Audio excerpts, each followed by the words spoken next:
সামনেই রাধা অষ্টমী আসছে, তাই চলো ছানার পায়েস করব, তোমাদেরকে দেখাচ্ছি। এই দেখো দুধটা কত ঘন, দুধটা আগে থেকে আমি জাল দিয়ে দিয়ে খুব ঘন করে রেখেছি। এই যে দেখো সরগুলো সব নিয়ে নিচ্ছি, তাহলে দুধটা আরও বেশি হবে। এরকম দুধটা ঘন করে পরে তারপর আরও দুধটাকে ঘন করতে হবে, কিন্তু কমিয়ে নিতে হবে, মানে একটু সেই চাচি চাচি মতো পুরুর মতো করতে হবে। আর এই যে চিনি দিয়ে দিচ্ছি, আমার এটা আগেও দেওয়া আছে, তোমাদের যদি ভালো লাগে তো এটাও দেখতে পারো। এটা মানে এখানেও আমি আবার ছানার পায়েসটা বানাচ্ছি। আমি বললাম চলো ঠাকুর ভোগের বানাচ্ছি, তোমাদেরকে দেখাই। আর ছানাটাকে দেখো নিয়ে নিয়েছি, নিয়ে এবার ভালো করে মেখে নিতে হবে। আর দুধটা আরও ঘন করতে হবে, তার জন্য আমি মানে কমিয়ে নিতে হবে আরও ঘন করে।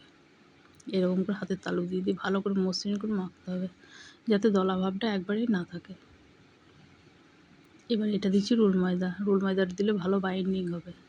আর এটা দিচ্ছি তোমার বেকিং সোডা, খানিকটা বেকিং সোডা লাগবে। এটা তোমরা বাজারে যে মানে সব জায়গায় যে ছানার পায়েসটা খাওয়া, এটা দিলাম তোমার কী বলে যেন খাবার সোডা 1 চিমটি। তো বাজারে যে মানে ছানার পায়েসটা খাও না, এটা কিন্তু সেরকম না, এটা একবার আলাদা ধরনের টেস্ট হয়।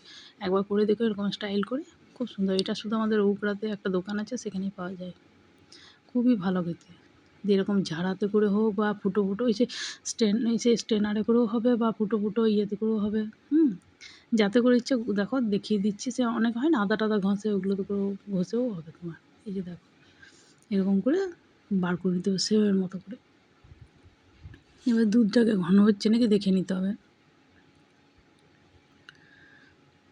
তারপর ঘন হওয়ার পর দেখো অন্য একটা কড়াইয়ে করে আমি ওটাকে নামিয়ে দিলাম দুধটাকে। এবার পরে আবার দুধটাকে ফোটাবো। এইগুলোকে দেখো তোমার ঘি বা তেল, তোমরা, আমার তো ঘি দিয়ে করছি, তুমি তেল দিয়েও করতে পারো। ঘিটা আমার গলে গিয়েছে, সেখানে আমি হালকা করে ভাজবো, বেশি না, কিন্তু লাল করলে হবে না। সাদা অবস্থায় হালকা জাস্ট একটু ভাজবে আর তুলে নেবে। দেখো আমি দেখিয়ে দিচ্ছি, এরকম সব ছেড়ে যাবে। দেখলে কি সুন্দর দিলে আমার ছেড়ে ছেড়ে যাচ্ছে। এই যে এরকম করে দিয়ে দিলে তারপর আবার কড়াইটাকে গ্যাসে বসিয়ে দাও, দিয়ে কিছুক্ষণ জাল দিতে হবে, ঘন হয়ে আসবে, তখন নামিয়ে দেবে। দেখবে কি সুন্দর ছানা পায়েসটা হয়। আর কেমন লাগলো ভিডিওটা অবশ্যই জানাবে। লাইক, সাবস্ক্রাইব, শেয়ার করো। যদি ভালো লাগে তো পাশে দেখো বেল আইকন বাটনটাকে অন করো।